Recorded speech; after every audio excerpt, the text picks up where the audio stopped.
Hi friends, ఎలా ఉన్నారు? Welcome to అమ్మా ఎడ్యుకేషన్ ఛానల్. ఈ వీడియో మీకు నచ్చినట్టయితే లైక్ చేయండి, షేర్ చేయండి, కామెంట్ చేయండి అండ్ సబ్స్క్రైబ్ చేసుకోవడం మాత్రం మర్చిపోవద్దు. ఈరోజు మనం తెలుసుకోవాల్సిన టాపిక్ వచ్చేటికి ఇంజనీరింగ్ మెకానిక్స్ అంటే ఏంది.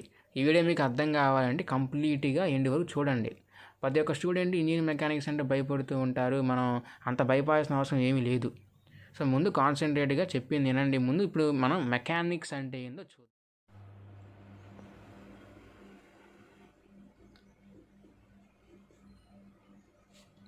It is the subject of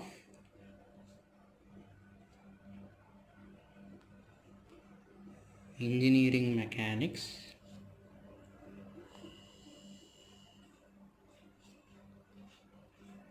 which deals with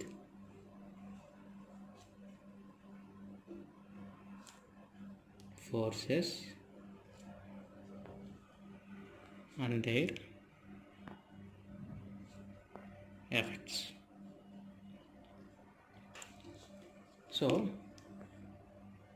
mechanics subject ఎందుకు చదువుతున్నాం, అసలు మెకానిక్స్ సబ్జెక్ట్ వచ్చేలేకి మన రియల్ లైఫ్లో ఏ విధంగా ఉపయోగపడుతుంది అని అంటే కనుక, ఏదైనా మనం ఒక ఆబ్జెక్ట్ మీద మనం లోడ్ అప్లై చేసినప్పుడు ఆ ఆబ్జెక్ట్ మీద మనం లోడ్ అప్లై చేసిన తర్వాత అది ఆబ్జెక్టు ఎంత కాంట్రాక్ట్ అవుతుంది, ఎంత ఎలాంగేట్ అవుతుంది తెలుసుకోవడానికి, మనం ఎంత ఫోర్స్ అప్లై సరిపోతుంది తెలుసుకోవడానికి మనకి ఇంజనీరింగ్ మెకానిక్స్ తెలిసి ఉండాలి.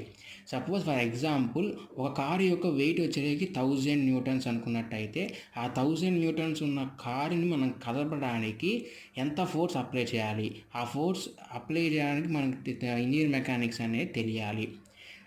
మన రియల్ లైఫ్లో మనం బ్రిడ్జెస్ తీసుకున్నట్టయితే కనుక చాలా వెహికల్స్ అనేవి దాని మీద మూవ్ అవుతూ ఉంటాయి. అప్పుడు వచ్చేదేకి ఏంటంటే కనుక ఆ బ్రిడ్జి ఎంత లోడ్ని తట్టుకుంటుంది, దాని యొక్క కెపాసిటీ ఎంత తెలిసి ఉండాలి. నార్మల్గా అయితే ఫ్యాక్టర్ ఆఫ్ సేఫ్టీ కంటే ఎక్కువ ఉండకూడదు. అది వచ్చేదేకి మీకు తర్వాత సెకండ్ ఇయర్లో మెకానిక్స్ ఆఫ్ సాలిడ్స్లో వస్తుంది, అక్కడ నేర్చుకోవచ్చు. సో మనం ఏదైనా ఈ మెకానిక్స్ ఆఫ్ సాలిడ్స్ వచ్చేదేకి ఏంటంటే మన రియల్ లైఫ్లో చాలా అంటే చాలా ఎక్కువగా యూజ్ చేస్తూ ఉంటాం అన్నమాట. సో మెకానికల్ స్టూడెంట్కి మెకానికల్ ఇంజనీరింగ్ స్టూడెంట్కి మెకానికల్ సబ్జెక్ట్ అనేది ఒక ఫౌండేషన్ అనమాట, ఒక ఫౌండేషన్ లాంటిది. సో ఇప్పుడు ఈ మెకానిక్స్ ఏ విధంగా క్లాసిఫై చేశారో చూద్దాం.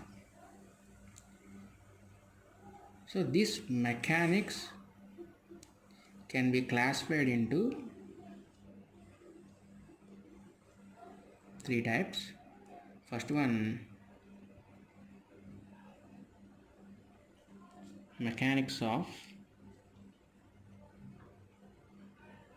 rigid bodies. Next, mechanics of deformed bodies.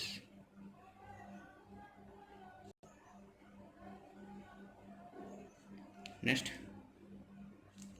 mechanics of fluids. These mechanics of rigid bodies can be classified into 2 types: statics and dynamics. These dynamics can be classified into 2 types: kinetics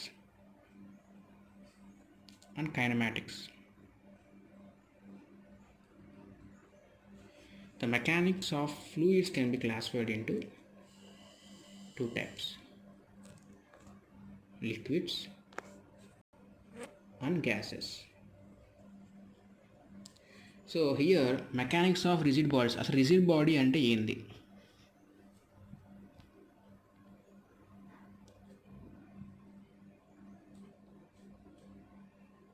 Even applying external force also,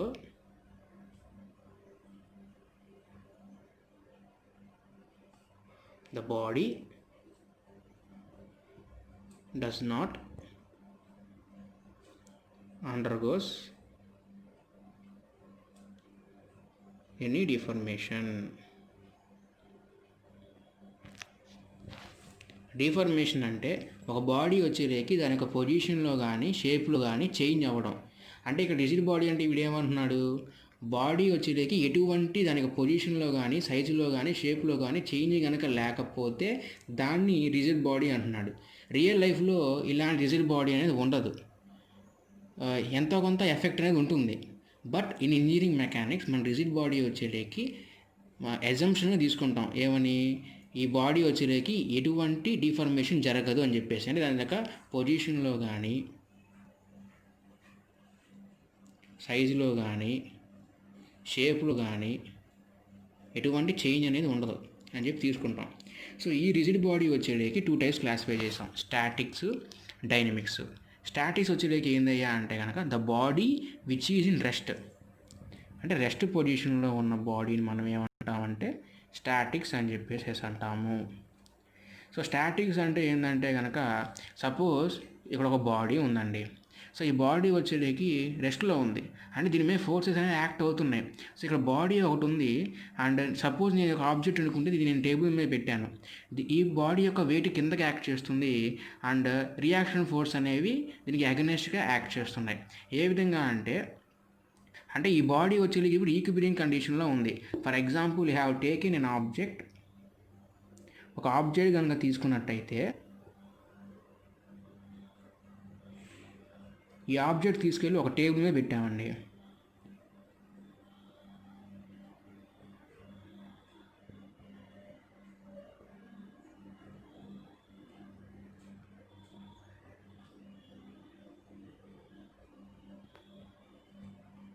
suppose table అని అనుకున్నట్టయితే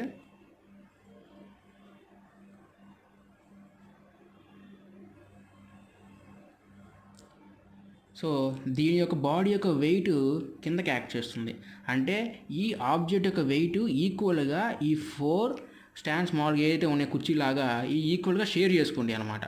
దీనికి అగెనెస్ట్గా reaction force అనేవి act అవుతుంది, అంటే resultant force అనేది act అవుతుంది, nothing but.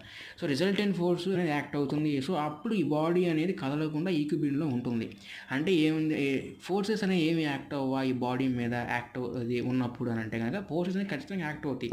Suppose దీనికి free body diagram కనుక గీసినట్టయితే సపరేట్గా, సో ఇలా తీసుకున్నామండి. ఇలా తీసుకున్నప్పుడు దీని యొక్క బాడీ యొక్క వెయిట్ కిందకి యాక్ట్ అవుతుంది, దీని మీద డిఫరెంట్ ఫోర్సెస్ అనేవి యాక్ట్ అవుతున్నాయి. మనకు తెలియదు ఏ ఫోర్స్ యాక్ట్ అవుతాయో, కానీ డిఫరెంట్ ఫోర్సెస్ అనేవి ఖచ్చితంగా యాక్ట్ అవుతున్నాయి.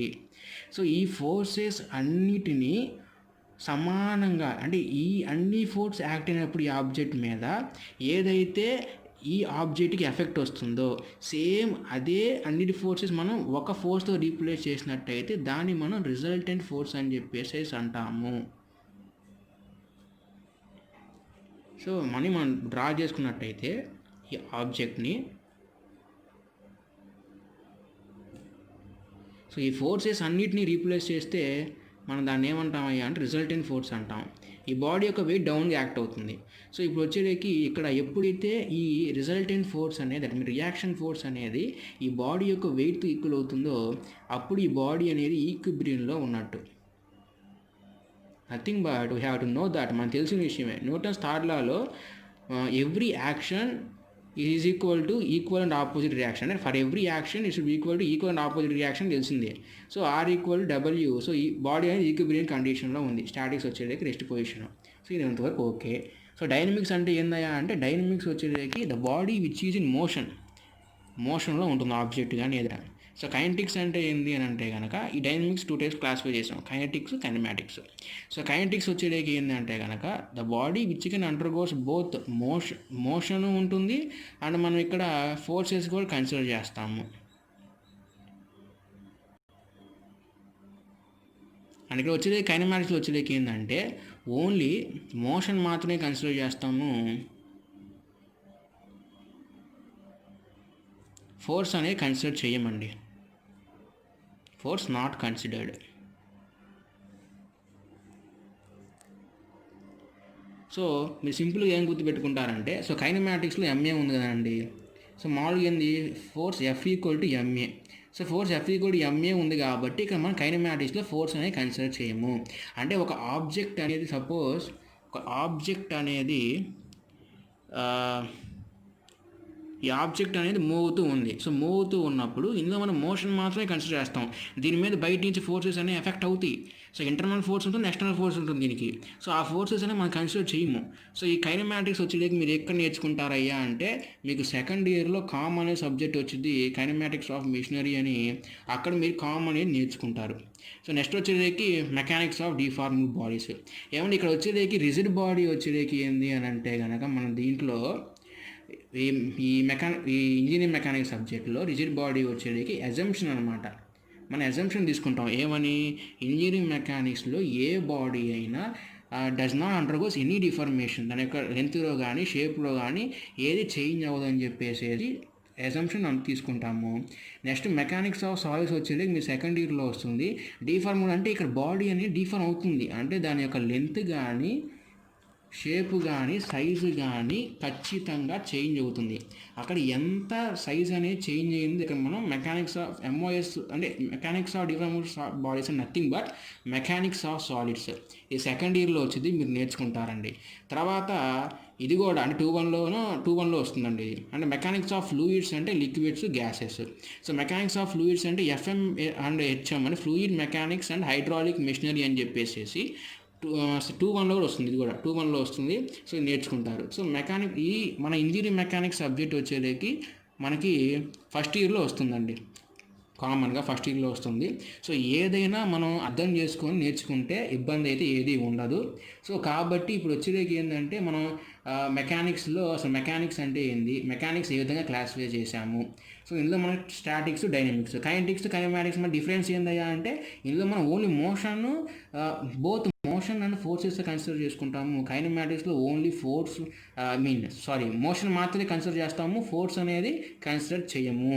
ఏ విధంగా అంటే మీకు గుర్తుండాలంటే F=ma. సో ఇక్కడ MA ఉంది కాబట్టి ఫ్రమ్ న్యూటన్ సెకండ్ లా నుంచి ఇక మన ఫోర్స్ అనేది మామూలుగా ఇక్కడ కన్సిడర్ చేసుకోమని చెప్పేసి గుర్తుంచుకోవాలి.